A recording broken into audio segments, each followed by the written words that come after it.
Hi, Richie Moore here from 8-Step-Startup. So welcome to the next startup business tip of the day. I'm doing one of these every day for 30 days. Business tips given to me very kindly by professors at business schools, best-selling authors, or business leaders as well. And one of these really interesting points comes from the sales world.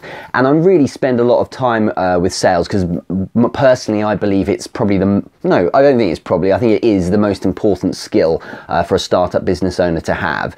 You can have all the pump in the world, all the ambition, all the kind of the motivation, but unless you can sell, then your product's going nowhere. You need to be able to sell even if you're not so great at it. You know what, you've got to try. And if you need to hire someone to sell, well, you need to sell them on selling your products. You've got to have that in your core, really. And one of the interesting points that I often coach is about telling stories. Now, by story, I don't mean lies. What I mean is creating a narrative. So when I was in touch with John Hughes, he's the sales director for Red Bull here in the UK, he said, Richard, you need to actually tell great stories, to develop a narrative to link customers to your brand.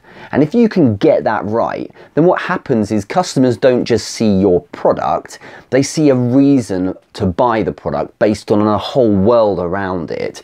And it's interesting that what happens is people buy into the story, and as he says, the narrative, and often the product, I'm not saying your product might be bad, I mean, you ideally need to have a good product, but actually your product might be fairly mediocre or okay, or at least nothing groundbreaking compared with the competitors. But if your story is interesting, if you have a great vibe about you, people warm to that. And good examples of this are organizations in the main, whilst everyone has their haters, organizations like Amazon, like Apple, like Virgin. Okay, these organizations that have a good story, they have a good vibe, a good feel around them as well. And so people warm to that kind of thing. And, you know, perhaps it's a dichotomy between their kind of feel and a big kind of corporate feel that's faceless and it's all very bureaucratic and things like that. It feels a bit more human, but there's a story in their products perhaps as well. So when it comes to your sell,